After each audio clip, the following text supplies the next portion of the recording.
Al-Islami. Program tabungan umroh. Ingin umroh atau punya rencana umroh? Mari wujudkan niat baik kita dengan mengikuti tabungan umroh bersama Maktab Safar Al-Furqan di bawah bimbingan Asatidzah Pondok Pesantren Al-Furqan Al-Islam. Karena ingin mengharapkan pahala dari Allah Subhanahu wa taala. Paket tabungan umroh yang kami tawarkan sebagai berikut. Segera daftarkan diri Anda. Informasi lebih lanjut silakan hubungi nomor berikut 0822 2955 1553. Program tabungan umroh Maktab Safar Al-Furqan bersama PT Al-Madinah Mutiara Sunnah. Al-Furqan TV, saluran pendidikan, dakwah, dan inspirasi Islami.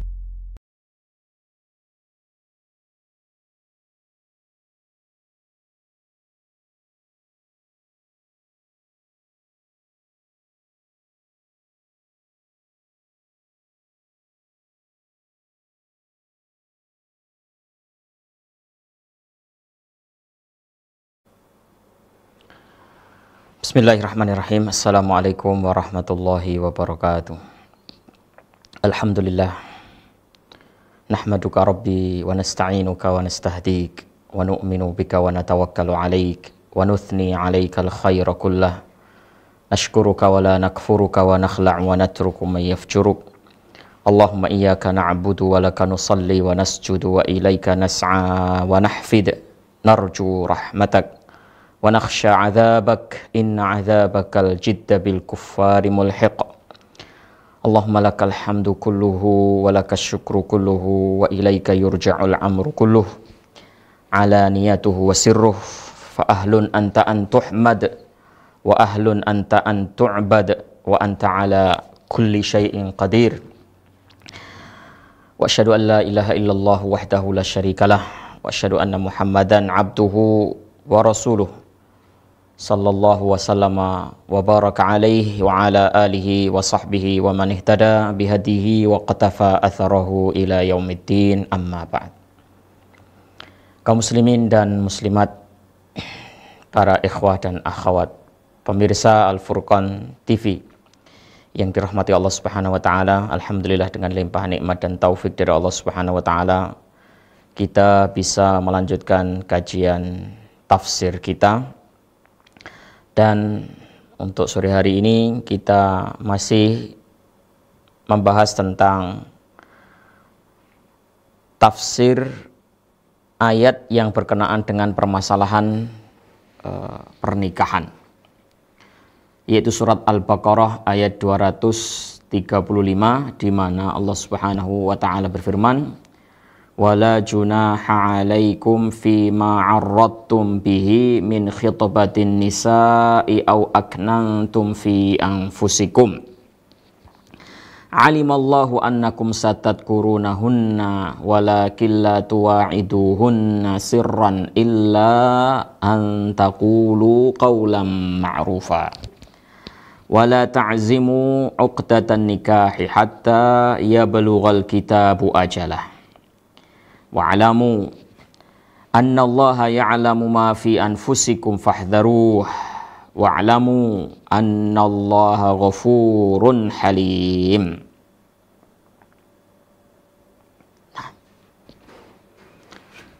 Dan tidak mengapa bagi kalian untuk menyatakan kalimat sindiran dalam menkhitbah para wanita, atau kalian menyimpan perkataan itu di dalam hati kalian.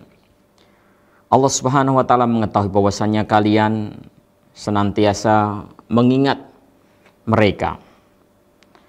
Hanya saja Allah Subhanahu wa taala menekankan di sini jangan sampai kalian membuat janji secara diam-diam kepada mereka, melainkan kalian hendaknya mengucapkan sesuatu yang ma'ruf, sesuatu yang baik. Dan juga janganlah kalian melangsungkan akad pernikahan itu sampai benar-benar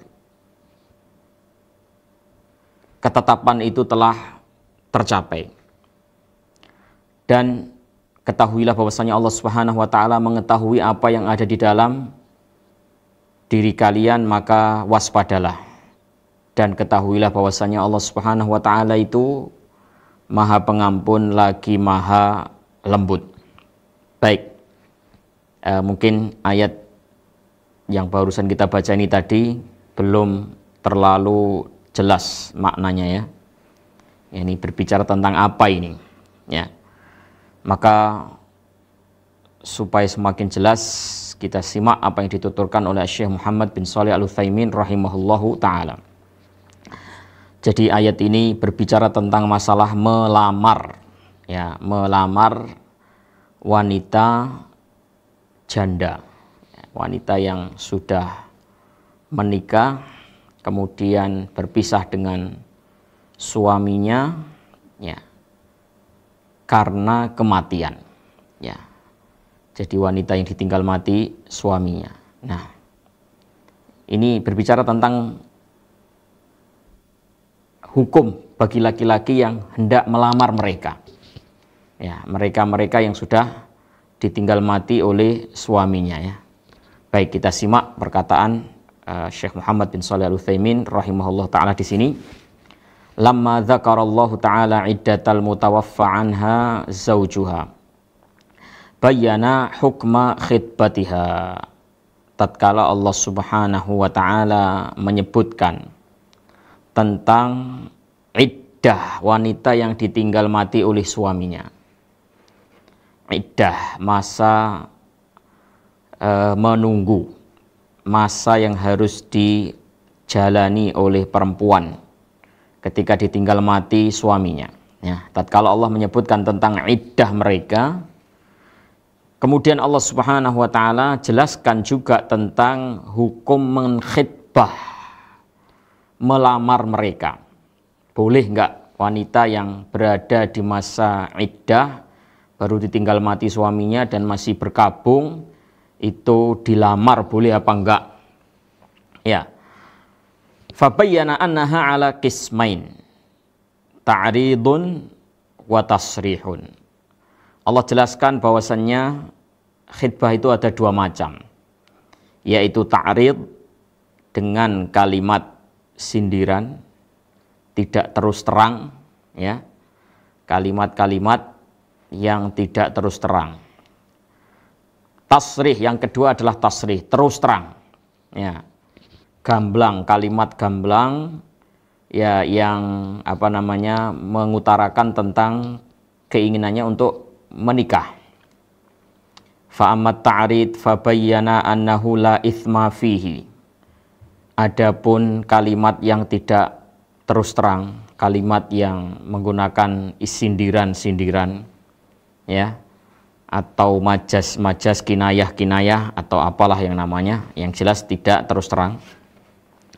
Allah jelaskan bahwasanya yang seperti itu tidak ada dosa padanya, ya, tidak apa-apa. Wa dzalika li annahu subhanahu ya'lamu anna nas sayadkuruna haula'il mu'taddat imma fi nufusihim wa imma fima bainahum. Yang demikian itu karena Allah Subhanahu wa taala mengetahui bahwasannya manusia senantiasa mengingat mereka, ya. Para laki-laki senantiasa mengingat mereka, ya. Entah itu mengingat dalam hati atau itu mengingat di antara sesama mereka dalam pembicaraan-pembicaraan mereka. Farakhasa lahum fit ta'rid, maka Allah memberikan rukhsah, memberikan keringanan bagi mereka, ya, untuk melakukan mengutarakan kalimat lamaran tapi tidak terus terang, alias sindiran.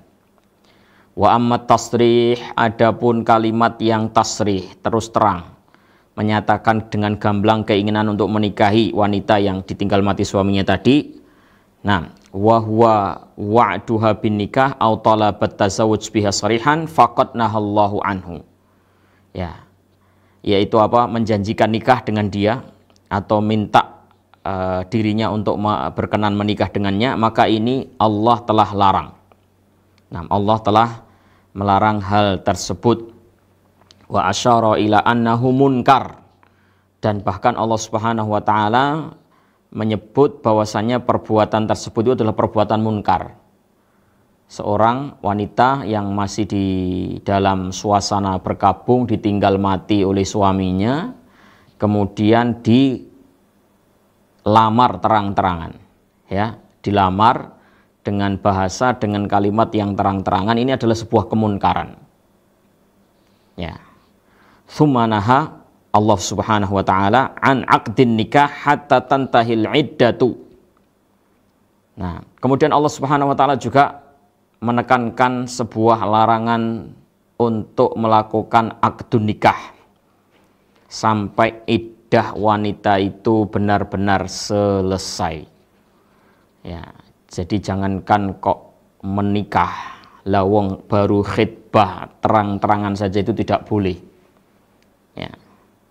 Jadi ini adalah haknya suami yang ditinggal mati oleh haknya suami yang telah meninggal dunia, ya, hak suami yang meninggal dunia, yaitu para istri itu selama masa iddah, yaitu 4 bulan 10 hari.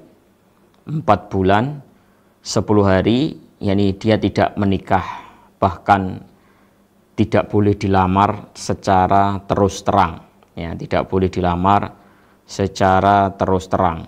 Nah, jadi ini adalah hak suaminya yang telah meninggal dunia itu selama masa kurun waktu tertentu yang ditetapkan oleh syariat, yaitu 4 bulan 10 hari. yakni wanita ini tidak menikah. Wanita ini tidak menikah, bahkan dia juga tidak boleh untuk dilamar secara terang-terangan dengan kalimat terus terang. Wa hadzara ibadahu min an yudmiru fi anfusihim ma la yardahu. Nah, kemudian Allah Subhanahu wa taala mewanti-wanti hamba-hambanya agar jangan sampai menyimpan di dalam hati segala sesuatu yang tidak diridhoi oleh Allah Subhanahu wa taala. Wa khatama al-ayah bima yuraghib fil istighfar madama al-mar'u muhlatin fi muhlatin minal uqubah. Kemudian Allah menutup ayatnya dengan anjuran supaya beristighfar selagi seseorang itu berada dalam kondisi diberikan waktu tenggang dari suatu hukuman. Nah, maksudnya apa? Ini Allah Subhanahu wa taala itu seandainya menyegerakan hukuman kepada siapa saja yang melanggar hukum, bisa saja, mudah saja, gampang bagi Allah. Tapi Allah memberikan muhlah, memberikan tempo. Ya.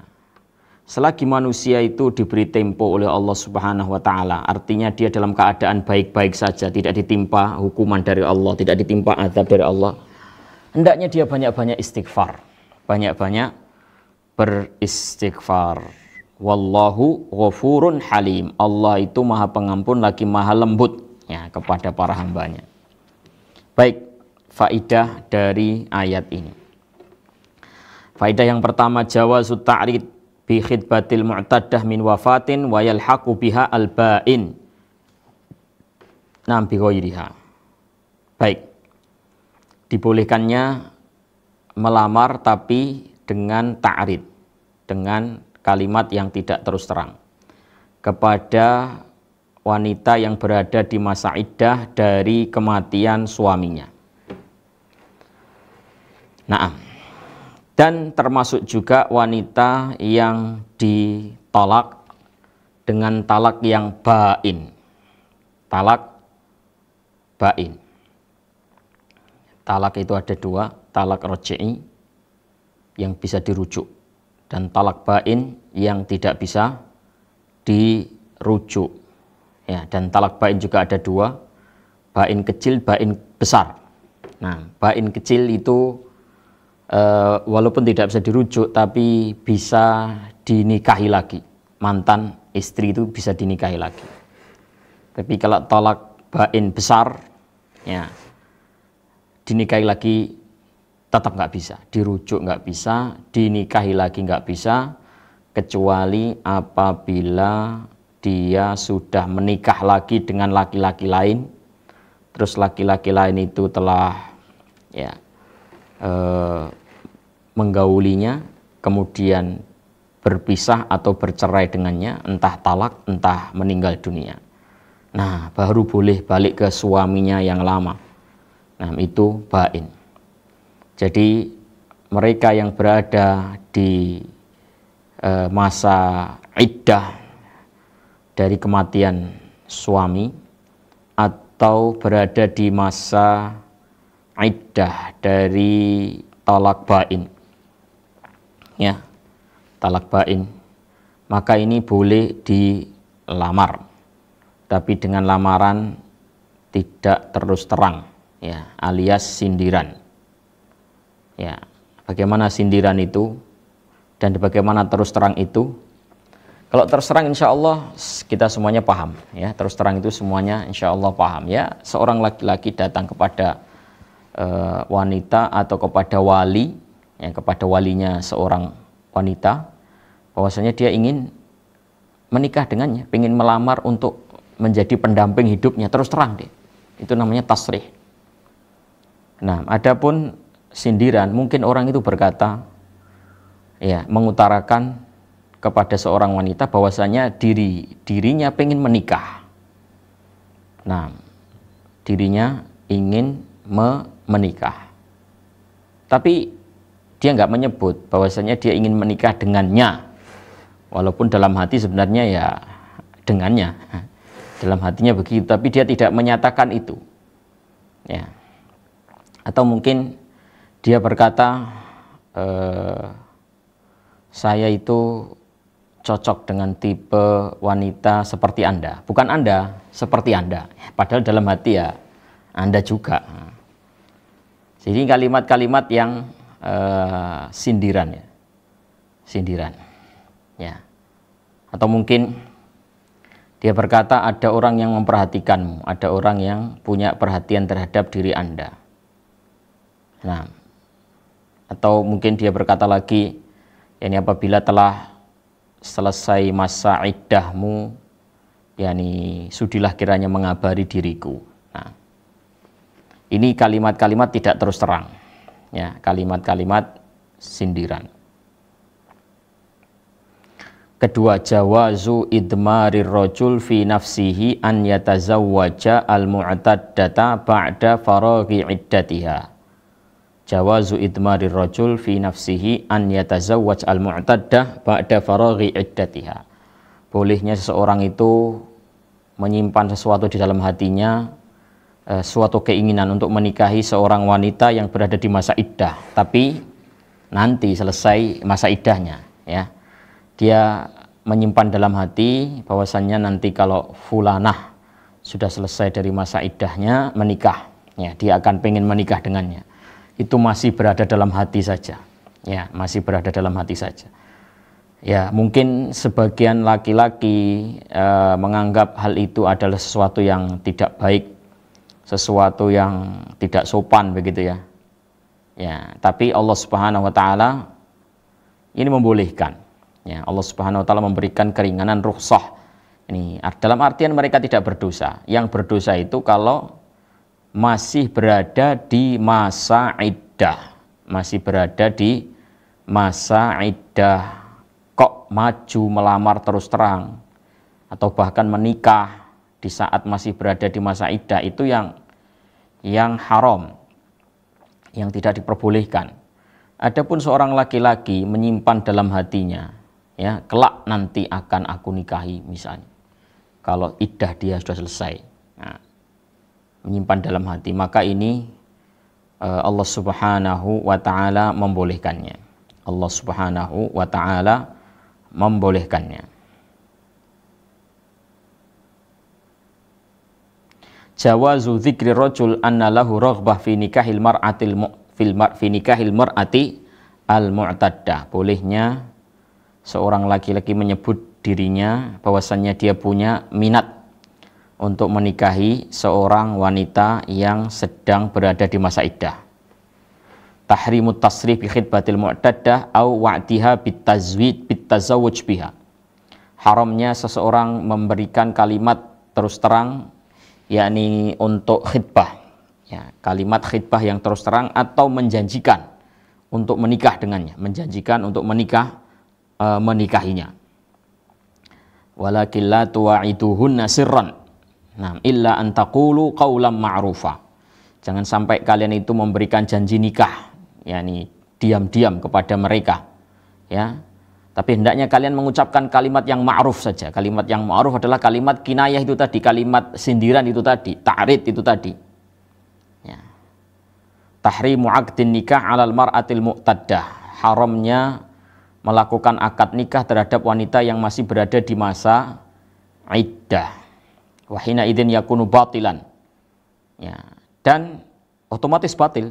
Akad nikah itu batil kalau dijalin dengan seorang wanita yang masih berada di masa iddah. Di masa iddah batil. Rasulullah SAW bersabda, man amila amalan laisa alaihi amruna fahuwa raddun. Siapa yang beramal dengan suatu amalan yang tidak ada padanya perintah kami, maka dia tertolak. Muttafaqun alaih. Nah, dari hadis Aisyah radhiyallahu taala anha. Masya Allah, ya, jadi Islam itu benar-benar agama yang mengatur seluruh sisi kehidupan manusia, sampai masalah menikah, ya, mengkhitbah, melamar, yakni kapan boleh, kapan tidak boleh, itu semuanya diatur oleh Allah Subhanahu wa taala. Maka hendaknya kita sebagai seorang penganut agama Allah Subhanahu wa taala, ya, mempelajari syariatnya, mempelajari agamanya untuk mengamalkannya. Ya, wanita yang masih berada di masa iddah tidak boleh, ya, menikah, tidak boleh dinikahi. Ya, bahkan yakni dilamar terus terang itu aja nggak boleh. Nah, dilamar terus terang itu saja tidak boleh bagi yang meninggal, bagi yang ditinggal mati oleh suaminya atau ditalak dengan talak bain. Adapun talak roj'i sama sekali nggak boleh, walaupun dengan sindiran. Talak roj'i walaupun sindiran sama sekali nggak boleh. Dilamar terus terang nggak boleh, disindir juga tidak boleh.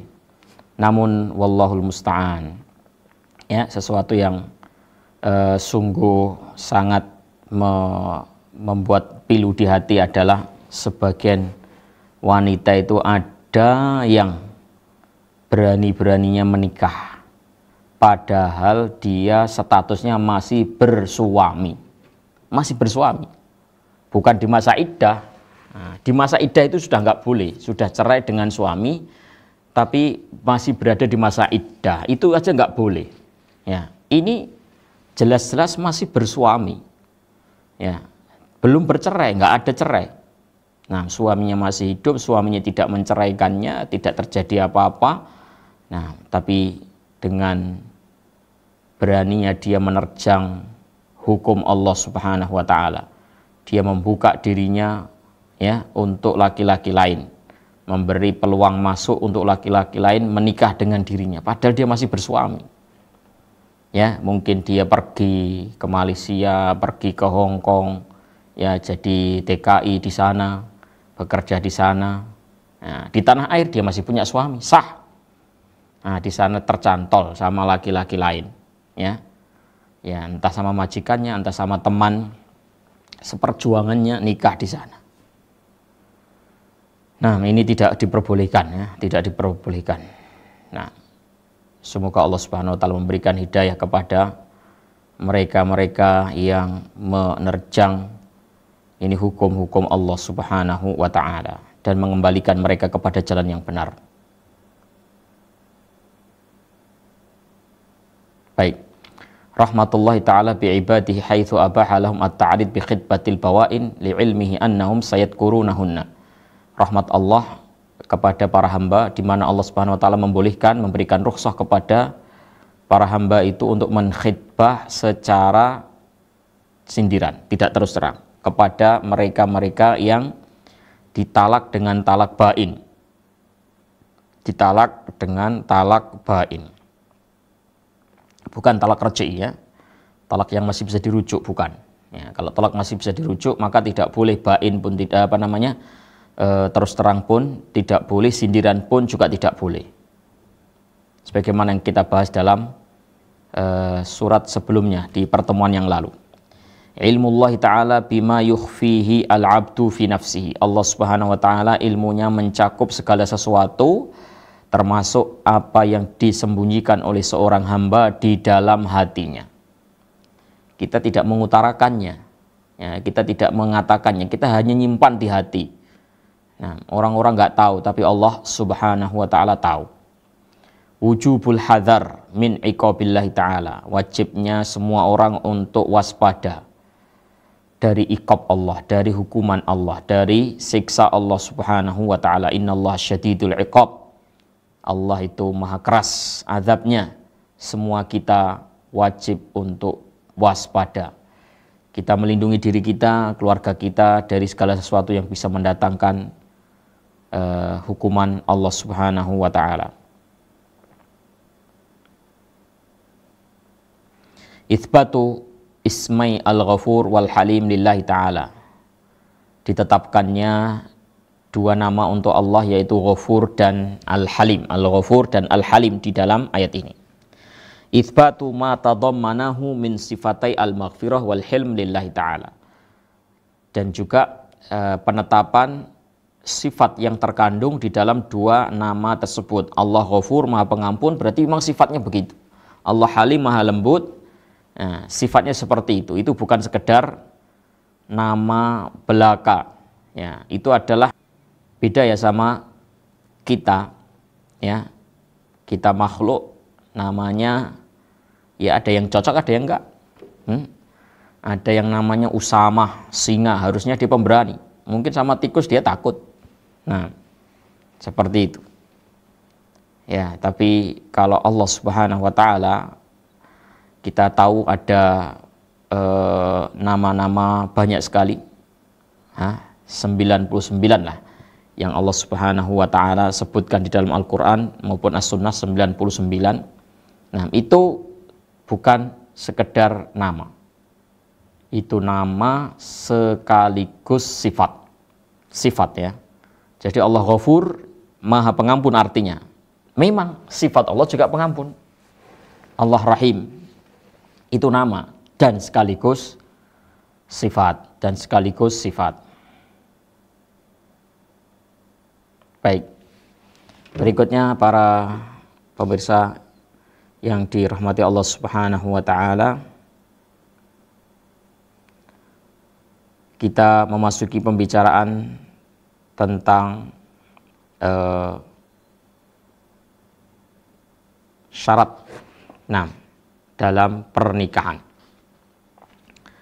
Baik, surat Al-Baqarah ayat 232. Kalau waktunya cukup akan kita baca nanti. Al-Baqarah 232 ya. Nah, tapi sebelumnya kita membaca muqaddimah dari Syekh Muhammad bin Shalih Al-Utsaimin terlebih dahulu tentang masalah syarat-syarat pernikahan. Asyartu fil lughah al-alamah wa minhu qaulu ta'ala fahal yangduruna illa sa'ata an ta'tiyahum baghtatan faqad jaa'a asyratuha. Syarat secara bahasa itu adalah alamat atau tanda. Sebagaimana firman Allah Subhanahu wa taala, dan tidakkah mereka itu menunggu kecuali hari kiamat yang nanti akan datang secara tiba-tiba kepada mereka, yang mana tanda-tandanya itu sudah datang. Nah, asyratuha faqad jaa'a asyratuha. Jadi kalimat syarat di sini ya, itu maknanya adalah tanda-tanda atau alamat. Adapun secara istilah, fahuwa ma yutawaqqafu alaihi sihhatul masyrut fihi fayalzam min adamihil adam wa la yalzam min wujudihi al wujud, yaitu segala sesuatu yang sahnya sesuatu itu tergantung padanya, sesuatu yang tergantung padanya keabsahan sesuatu. Jadi sesuatu tidak sah kalau tidak ada terpenuhi syaratnya. Terpenuhi syaratnya ya sah, tidak terpenuhi tidak sah, tergantung. Yani sah tidaknya itu tergantung pada syarat tersebut. Jadi kalau tidak ada apa? Fayalzam min adamil adam. Kalau syarat itu tidak ada berarti tidak sah. Wala yalzam min wujudil wujud. Tapi kalau ada belum tentu sesuatu itu ada. Sesuatu yang kalau tidak ada maka suatu hal itu tidak ada juga. Tapi kalau dia ada belum tentu ada. Itulah namanya syarat. Misalnya apa? Syarat masuk Pondok Al-Furqon yaitu menyerahkan SKCK misalnya syarat. Berarti kalau tidak ada SKCK tidak bisa masuk. Kalau ada, apakah langsung masuk? Belum tentu. Ya, begitu ya. Jadi masuk Pondok Al-Furqon, nah itu terikat atau tergantung dengan syarat yang disebutkan tadi, ya, membawa atau mengirimkan SKCK misalnya. Nggak ada, berarti nggak ada. Nggak ada SKCK berarti nggak ada penerimaan, tidak diterima dia. Kalaupun ada, nah juga tidak ada. Juga tidak mesti ada. Tidak mesti ada, karena ya syarat-syarat yang lain mungkin ada. Nah, syarat-syarat yang lain mungkin belum terpenuhi. Saya ulangi ya, jadi kalau tidak ada itu pasti nggak ada. Nggak ada SKCK pasti nggak bisa masuk, karena itu syarat. Nah, tapi kalau orang punya SKCK saja, apakah juga mesti masuk? Nggak mesti, ya tidak mesti. Jadi sesuatu yang ketidakadaannya itu menyebabkan tidak adanya sesuatu, dan keberadaannya ya tidak mesti menyebabkan keberadaan sesuatu. Walamma kana syar'ullahi ta'ala mabniyan 'alal hikmah ja'ala subhanahu li ahkamihi dawabita li sihhati wa fasadihi min syurut wal arkan wal mawani. Manakala syariat Allah itu dibangun di atas suatu hikmah, nah maka Allah Subhanahu wa ta'ala menetapkan untuk hukum-hukumnya itu ketentuan-ketentuan sah atau tidaknya, hukum sah atau tidaknya sesuatu tersebut. Allah menetapkan syarat, Allah menetapkan rukun, Allah menetapkan mawani, penghalang-penghalang. Litastaqima umurun nas ala syariatin wahidah, supaya urusan manusia itu tegak secara rapi, secara bagus, secara sempurna. Ya, fatattahidal ummah wa tastaqim al millah. Sehingga manusia itu bisa berada di atas sebuah aturan yang satu dan urusan agama mereka menjadi tegak lurus. Wa min dzalika aqdun nikah, di antaranya adalah masalah aqdun nikah. Faqad ja'alallahu syurutan, Allah Subhanahu wa taala telah menetapkan syarat-syarat. Dan juga wa mawani, dan juga penghalang-penghalang sah, ya, syarat-syarat sah dan juga penghalang-penghalang sahnya suatu akad nikah. Sayatabayyan minha masyaallah mimma sayati fil ayat. Yang syarat-syarat tersebut akan menjadi jelas dengan penjelasan ayat-ayat berikut ini. Ya, berikut ini yaitu surat yang pertama adalah surat Al-Baqarah 232. Allah berfirman, wa idza talaqtumun nisaa fabalaghna ajalahunna fala ta'duluhunna ayyankihna azwajahunna idza taradau bainahum bil ma'ruf. Apabila kalian mentalak, ya, wa idza talaqtumun nisa fabalaghna ajalahunna, kemudian mereka sudah sampai kepada masa iddah. Nah, sudah sampai pada masa iddah, sudah selesai masa iddahnya. Fala ta'duluhunna, jangan menghalangi mereka untuk menikah. Fala ta'duluhunna ayankihna azwajahunna. Nah, idza taradau bainahum bil ma'ruf, kalau mereka memang sudah sama-sama ridho. Nah, Jangan dihalangi kalau sudah selesai masa iddahnya, ya jangan dihalangi dari pernikahan. Ya, ini kalau ketemu jodohnya, ya selama itu terjadi keridhaan di antara mereka berdua, silahkan jangan dihalang-halangi. Dzalika yu'adzu bihi man kana minkum yu'minu billahi wal yaumil akhir. Itulah perkara yang mana Allah Subhanahu wa taala memberikan nasihat kepada kalian. Siapa saja di antara kalian yang beriman kepada Allah dan hari akhir, dzalikum azkalakum wa athhar. Yang demikian itu lebih bersih dan lebih suci bagi kalian. Wallahu ya'lamu wa antum la ta'lamun. Allah mengetahui sementara kalian tidak mengetahui. Yasluku ba'dul awliya maslakan layan bagi sulukuhu fayatahakkamuna fi man wallahumullahu alaihi minan nisa'il mutallaqat fayamna'unahunna minat tazawud biman tallaqahunna au ghairihi. Yani sebagian walinya wanita menempuh sikap yang seharusnya tidak boleh ditempuh. Nah, mereka menetapkan suatu keputusan yang ini berkenaan dengan wanita-wanita yang berada di bawah perwaliannya, yaitu menghalangi mereka untuk menikah. Ya, menghalangi mereka untuk menikah. Entah menikah lagi dengan suami, mantan suaminya, atau menikah lagi dengan laki-laki lain. Wa hadza maslakun yatadamman adzulma lahun. Ini adalah sebuah sikap yang mengandung kedzaliman. Ya. Famin thamma nahallahu subhanahu wa ta'ala al-awliya an yamna'uhunna idha hasala ridha bainahunna wa bainal azwaj. Oleh karena itu Allah Subhanahu wa ta'ala melarang para wali untuk menghalangi wanita-wanita yang berada di bawah perwaliannya, selagi terjadi keridhaan antara mereka dengan calon-calon suaminya itu. Nah, yani ala wajhin la yunkiru syar'u walal urf, selagi secara syariat, secara urf, yakni mereka sudah sepakat, sudah ridho, sudah saling cocok, ya, mau melangsungkan akad nikah. Nah, jangan sampai dihalang-halangi. Wa bayyanallahu ta'ala anna hadza an-nahya mau'izatun liman kana lahu ma yahmihi an mukhalafatihi wa huwa al-iman billahi wal yaumil akhir. Dan Allah Subhanahu wa ta'ala menerangkan bahwasanya larangan ini adalah sebuah nasihat, sebuah mau'izah dari Allah Subhanahu wa ta'ala.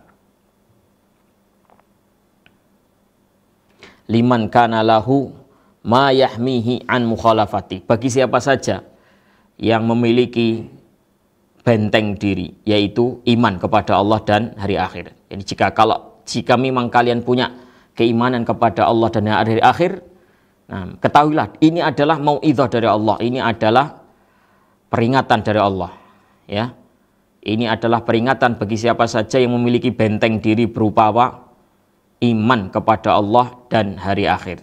Kalian beriman apa enggak kepada Allah dan kepada hari akhir apa enggak? Kalau kalian beriman, perhatikan, ini adalah larangan dari Allah Subhanahu wa ta'ala.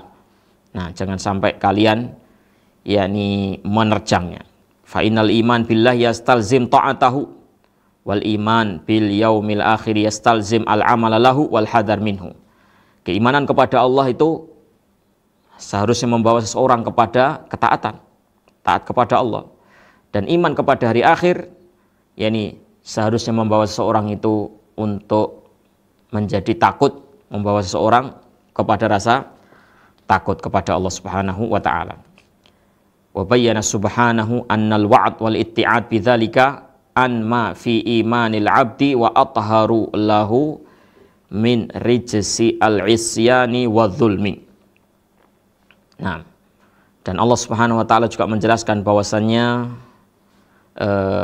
peringatan darinya dan sikap hamba mau mengambil peringatan dari Allah Subhanahu wa ta'ala itu lebih baik, ya, lebih suci, ya, lebih bersih bagi hati mereka, lebih bisa membersihkan hati mereka dari kotornya kemaksiatan. Wa annahu subhanahu ya'lamu minal umur wa nataijaha ma la ya'lamuhul makhluqun. Dan bahwasanya Allah Subhanahu wa ta'ala mengetahui perkara-perkara dan akibat-akibatnya Nah, yang mana itu tidak diketahui oleh para makhluk. Apa yang tidak diketahui oleh makhluk, nah, Allah Subhanahu wa ta'ala mengetahuinya. Jadi faedah dari ayat ini para ikhwah adalah annahu yahrumu 'alal auliya man'un nisa minaz zawaj. yakni para wali, ya, walinya para wanita tidak boleh menghalangi para wanita itu untuk menikah. Analil auliya man'iha idza talabat at-tazawwuj mimman laisa kuf'an laha syar'an au kuf'an. Ya. Bahwasanya seorang wali boleh melarang wanita yang berada di bawah peraliannya ya untuk menikah jika memang yang akan menikahi dirinya itu adalah yang tidak sepadan dengan dia baik secara agama maupun secara urf. Ya. Karena tadi Allah Subhanahu wa taala mengatakan, nah, wala ta'duluhunna fala ta'duluhunna ayankihna azwajahunna idza taradaw bainahum bil ma'ruf. Jangan menghalangi mereka para wanita untuk menikah ya dengan laki-laki yang akan menikahi dirinya jika memang sudah terjadi keridhaan di sesama mereka secara ma'ruf ya, secara urf. Nah, berarti kalau secara urf dan juga secara agama itu memang tidak beres ya. Misalnya seorang wanita dilamar oleh laki-laki yang yakni penjahat misalnya. Penjahat. Orang mabuk-mabukan ya. Kemudian pezina misalnya ya. Kemudian pengedar narkoba misalnya. Maka boleh dihalang-halangi. Karena tidak ma'ruf ya. Tadi syaratnya apa? Yang tidak boleh dihalangi itu apa? Idza hasala bainahum at-taradi bil ma'ruf. Apabila terjadi keridhaan di antara keduanya dengan keridhaan yang dibenarkan secara urf maupun secara syariat. Maka kalau tidak ada itu berarti boleh dicegah.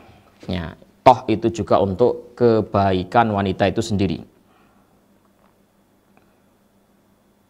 Annahu yushtaratu li sihhati nikah ridha kullin minaz zawjaini. Bahwasannya untuk sahnya suatu pernikahan itu disyaratkan keridhaan, adanya keridhaan kedua belah pihak.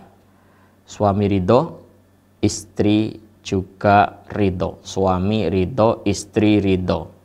Tidak ada paksaan. Ya. Tidak ada kawin paksa. Ya, yang ada adalah at-taradi, saling ridho, saling sukarela. Anna nikah la yan'aqidu illa biwaliyin idlau kana yan'aqidu biduni ma kana liman ilwaliyi atharun hatta yanha anhu. Bahwasannya pernikahan itu syaratnya juga harus dengan wali. Gak sah kalau tidak ada wali. Karena Allah Subhanahu wa taala di sini melarang para wali untuk melarang nikah. Nah, berarti mereka itu punya posisi, ada perannya. Kalau mereka nggak punya posisi, nggak punya peran, ya mereka nggak perlu dilarang-larang. Karena memang mereka nggak punya peran. Memang mereka nggak punya peran. Ya. Jadi nggak perlu dilarang. Nah, di sini Allah melarang para wali jangan sampai menghalangi wanita-wanita yang berada di bawah perwaliannya untuk menikah. Nah, berarti memang nikahnya wanita ini butuh wali.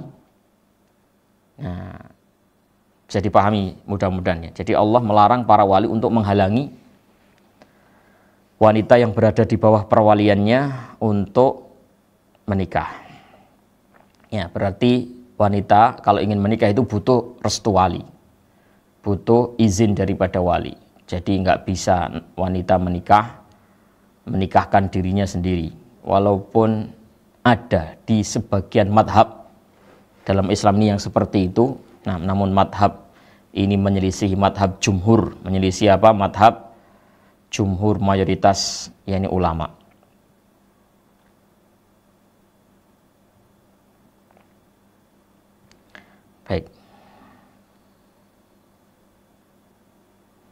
Baik, ini yang bisa kita bahas para pemirsa sekalian, kaum muslimin dan muslimat, para ikhwah dan akhwat Sampai sini insya Allah yang bisa kita bahas semoga menjadi ilmu yang bermanfaat. Kita akhiri wassallallahu wasallam ala nabiyina Muhammad wa ala alihi wa sahbihi ajma'in. Walhamdulillahi rabbil alamin. Wassalamualaikum warahmatullahi wabarakatuh. Al-Furqan TV, saluran pendidikan, dakwah, dan inspirasi Islami.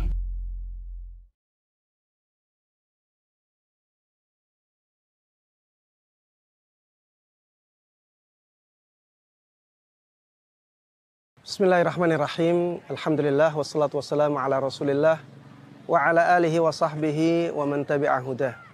Kaum muslimin dan kaum muslimat dimanapun Anda berada, Rasulullah sallallahu alaihi wasallam dahulu pernah menyabdakan, yaqulul abdu mali mali. Seorang hamba mengatakan, ini hartaku, ini hartaku. Kemudian Rasulullah sallallahu alaihi wasallam mengatakan, innama lahu min malihi thalath.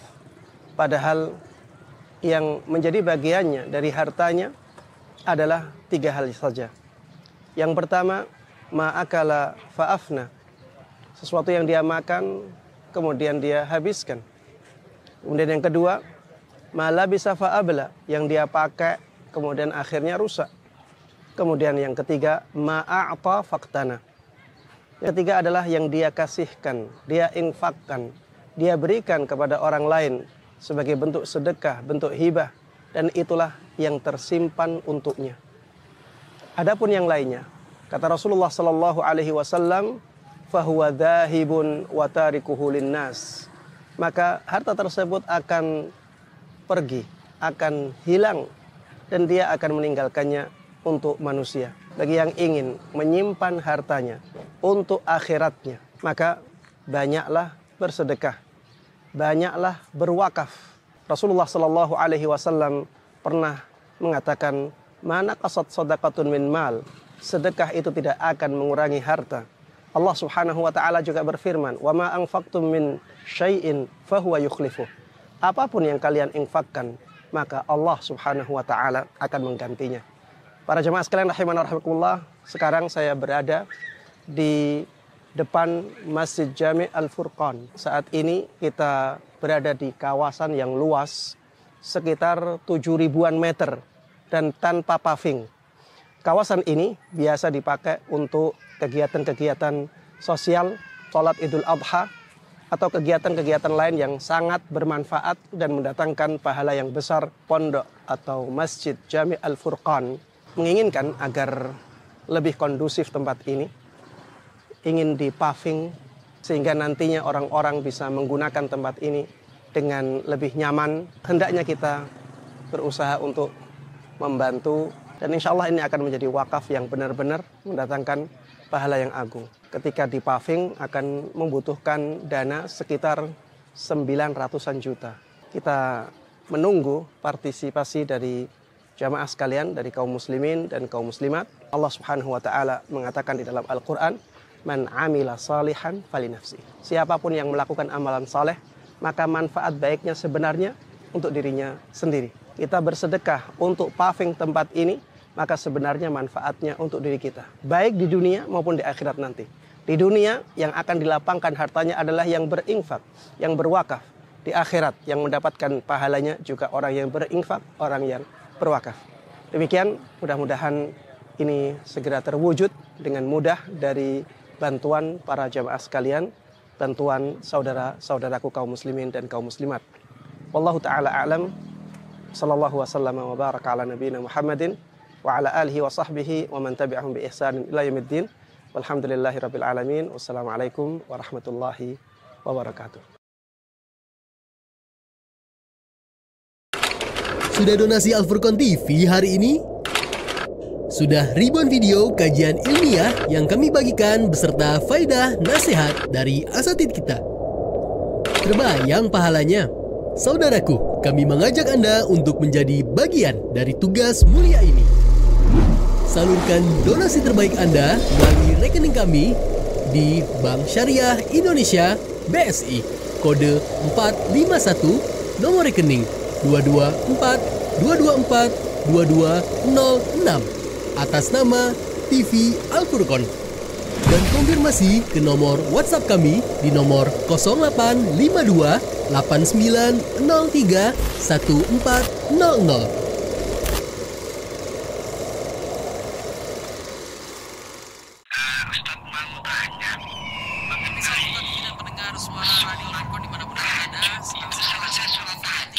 Dari Bumi Srowo, Sidayu, Gresik, Radio Suara Al-Furqon mengudara, menebar dakwah 102,3 FM.